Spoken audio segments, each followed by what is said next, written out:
They branded it a green pandemic. They classified it as an invasive chokehold on waterways, a vegetative oil slick that demands annihilation by glyphosate. But this is the single greatest sleight of hand in the history of modern agronomy.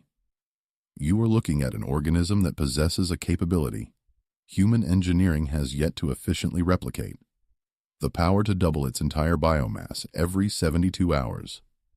Let the sheer physics of that statement sink in. If you start with a handful of this weed on Monday, by Thursday you have 2. By Sunday, 4. This is not merely growth. This is a biological explosion of energy. But the miracle is not just the speed. It is the nutritional payload it carries. While industrial agriculture must burn billions of gigajoules of natural gas under extreme pressure to force atmospheric nitrogen into white pellets of urea, this aquatic fern silently pulls it from thin air, fixing it into usable organic matter at zero cost. It is a solar-powered nitrogen factory that requires no supply chain, no shipping containers, and no complex geopolitical treaties. Yet, if you crack open a modern agronomy textbook, you will see it listed under pests to be controlled, not resources to be harvested. Why would a civilization starving for food security declare war on a plant that generates fertility out of nothing? The answer is not found in biology. It is found in the ledgers of those selling the alternative. We have been trained to fear the very thing that could liberate us. If we trace the faint signatures of agricultural history back through the silt, the clues lead directly to the humid Red River Delta of the 11th century. Here, what is dismissed today as floating debris was once a state secret guarded more jealously than gold bullion. Specialized villages, such as La Van in Vietnam, were not merely farming rice. They were operating the humanity's first bioengineering facilities. They discovered that introducing this specific aquatic fern into the winter-spring paddies did not just insulate the water against the cold. It triggered a miraculous growth mechanism when the rice began to flower. This knowledge was so valuable that it was canonized, worshipped in temples, where the transmission of propagation techniques was a sacred rite, reserved for the chosen few. For a millennium, this was the bedrock of Eastern food security, a closed-loop system where a farmer did not have to bow to anyone to beg for the fertility of his soil. But then the storm of the 20th century arrived under the sanitized name of the Green Revolution. In the 1960s, miracle rice varieties like ISR8 were unleashed upon the market with the promise of saving the world from famine. But there was a hidden cost that no glossy brochure printed in bold type. These new dwarf varieties were voracious junkies. They possessed no patience for the slow, biological decomposition of nature. They demanded direct, immediate injections of high-concentration synthetic nitrogen. And this is where history fractured. You cannot simultaneously maintain the delicate ecosystem of this fern while carpet-bombing the fields with chemical nitrates and herbicides. The chemicals murdered the symbiosis. The agro-industrial complex did not just sell seeds, they sold a package of dependency. To achieve high yields, the farmer was forced to discard 1,000 years of autonomous cultivation in exchange for sacks of fertilizer stamped with the logos of multinational corporations. Ancestral wisdom was not lost by accident. It was systematically erased by the lethal convenience of the petrochemical trap. The collapse of agricultural sovereignty did not begin in a muddy furrow. It began in the sterile laboratory of Fritz Haber in 1909. This was the moment humanity learned to hack the atmospheric nitrogen reserve. But we did so through the most violent method imaginable. The Haber-Bosch process, the absolute bedrock of the modern fertilizer industry, is an act of brute force physics, heating the atmosphere to 500 degrees Celsius under 200 atmospheres of pressure to shatter the triple bond of nitrogen. The result? Synthetic ammonia, and a world changed forever. But look at the thermodynamic cost. To sustain this reaction, we are currently burning through approximately 1 to 2% of humanity's total energy supply every single year. We are essentially transmuting finite natural gas into bread. So why did a process so energy-intensive and environmentally destructive conquer a biological solution that costs nothing? The answer lies in the cold, hard logic of economics: planned obsolescence. You cannot package a self-replicating plant in plastic and sell it to a farmer every spring. Once a farmer possesses the Azolla starter culture, they own their own nitrogen factory forever. For the chemical giants rising from the ashes of the world wars, a free, self-renewing resource was the ultimate nightmare for profit margins. Thus, a silent psychological campaign was waged. Autonomy was framed as backwardness. The reliance on white, pre-measured chemical pellets became the badge of the modern farmer. The weed did not naturally become an enemy. It was manufactured into one because its existence threatened the cash flow of industrial titans. They are not selling you fertility. They are selling you dependency on an installment plan. Let us strip away the agricultural folklore and stare directly at the machinery. To the naked eye, you see a floating leaf. Under the microscope, you are looking at a biological containment facility. The Azolla fern is not the engine. It is merely the chassis. The actual engine is a microscopic cyanobacterium known as Anabaina azolai, which lives strictly within sealed, mucus-filled cavities inside the fern's dorsal leaves. This is not a casual cohabitation. It is a permanent, hereditary symbiosis where the bacterium has lost the ability to survive alone, evolving into a dedicated organ of the plant. The physics problem they solve together is one of the hardest in nature: the nitrogen triple bond. Atmospheric nitrogen is held together by one of the strongest bonds in chemistry, rendering it inert and useless to life. While humans use the brute force of fossil fuels to shatter this bond, Anabaina employs a molecular scalpel called the nitrogenase enzyme complex. This enzyme is a metalloprotein that facilitates a sophisticated electron transfer, reducing nitrogen gas into ammonia at ambient temperature and pressure. But there is a catch, a fatal design flaw in the universe. Nitrogenase is instantly destroyed by oxygen, the very element the plant produces during photosynthesis. Here lies the genius of the architecture. To protect the engine, the cyanobacteria differentiate into specialized, thick-walled cells called heterocysts. These are microscopic anaerobic bunkers that physically lock out oxygen, creating a vacuum-sealed environment where the alchemy can occur. While the vegetative cells harvest sunlight, these heterocysts work in the dark, cracking the triple bond and dripping fixed nitrogen directly into the fern's vascular system. We are talking about a self-regulating, solar-powered bioreactor that performs quantum chemistry in a muddy pond. A feat of nanotechnology that makes our most advanced fertilizer plants look like blunt instruments from the Stone Age.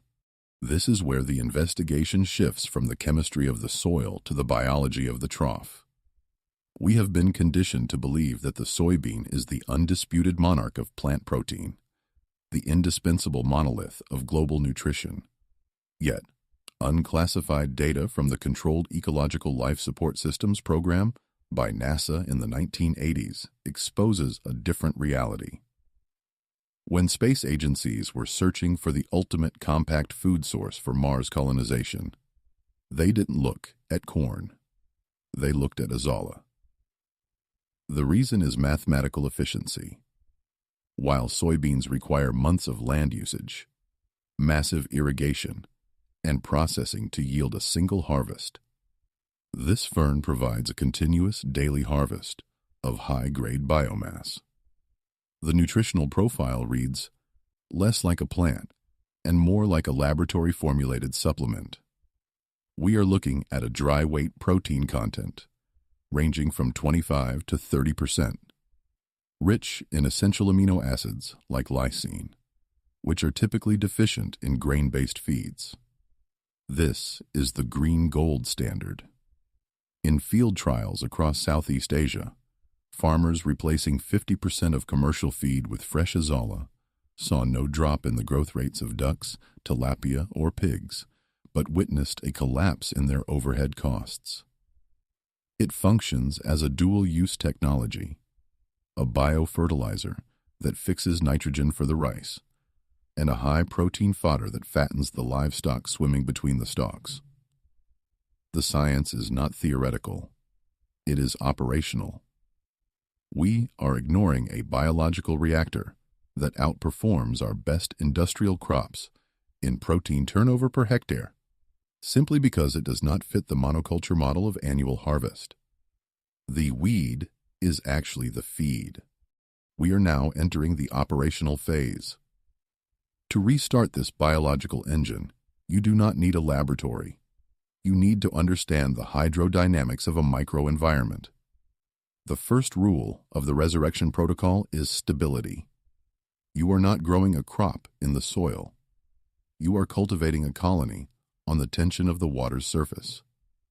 Construct a shallow basin or designate a corner of a pond where the water depth is maintained strictly between 5 and 15 centimeters. This is the critical Goldilocks zone. If it is too deep, the roots waste energy searching. If it is too shallow, the water temperature fluctuates violently, cooking the enzymatic machinery we just discussed. The fuel for this reactor is not nitrogen. Remember, the plant pulls that from the sky, but phosphorus. This is the limiting reagent, the spark plug that ignites the engine. Without a threshold level of available phosphorus, the anabaena cannot construct the nitrogenase complex, and the system stalls. You must introduce a phosphorus source, superphosphate for immediate industrial-grade ignition, or fermented animal manure for a slow-release organic burn, at a ratio of roughly 1 kilogram per week for every large plot. Monitor the pH with the vigilance of a chemist. The symbiosis thrives in slightly acidic to neutral waters, between 5 and 7 on the scale. If the water turns alkaline, the iron precipitates out, and the nitrogen fixation stops dead. Finally, you must manage the invisible forces, wind and light.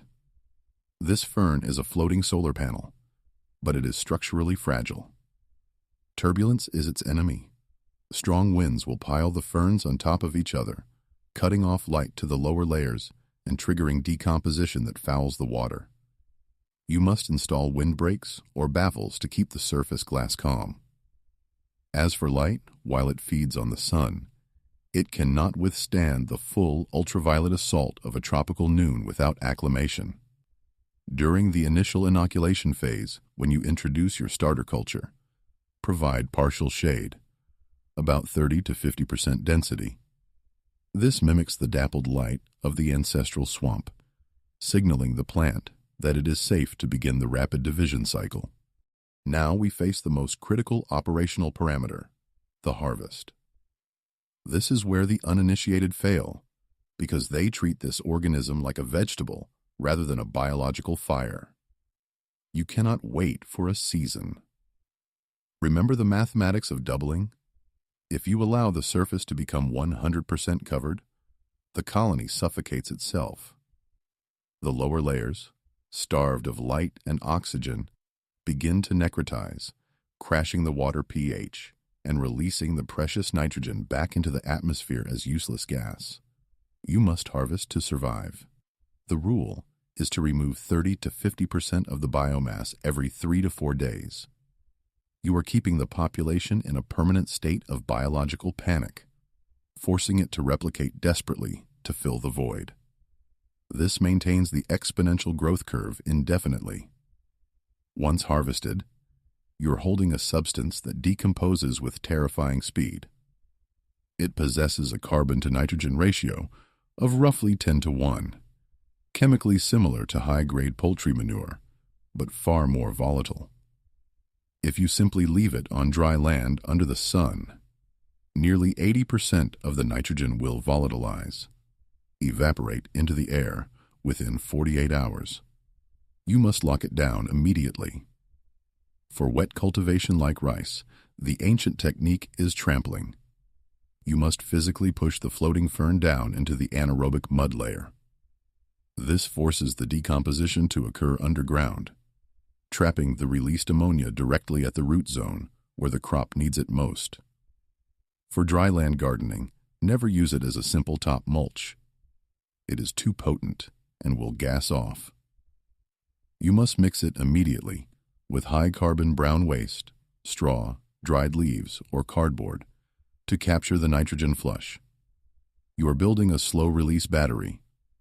If you apply it raw and unmixed to sensitive roots, the ammonia spike will burn them.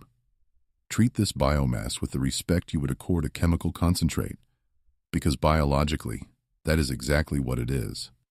We have reached the terminal point of the investigation. What lies before you is not merely a horticultural technique. It is a philosophy of existence. You now possess the blueprint for a biological perpetual motion machine. On one side lies the industrial status quo, a finite, linear path paved with petrochemicals, where fertility is a commodity you must purchase, season after season, until the soil is dead and your wallet is empty. It is a system designed to extract value from your labor and transfer it to a boardroom. On the other side lies the chaotic, infinite loop of nature. The Azola does not send you an invoice. It does not fluctuate with the price of a barrel of crude oil. It asks only for your attention and your understanding of its rhythm.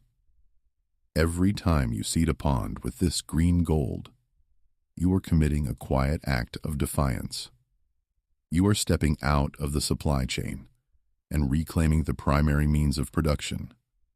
This is dangerous knowledge, not because it is harmful, but because it renders the gatekeepers irrelevant. The science is undeniable. The history is validated. The mechanics are laid bare. The only variable remaining in the equation is your will to execute. So, I leave you with this final provocation. In a world that is desperate to sell you the very air you breathe, will you continue to be a tenant on your own land, renting fertility from the lowest bidder? Or will you choose to harness the sun, break the bonds of the atmosphere, and finally truly grow free?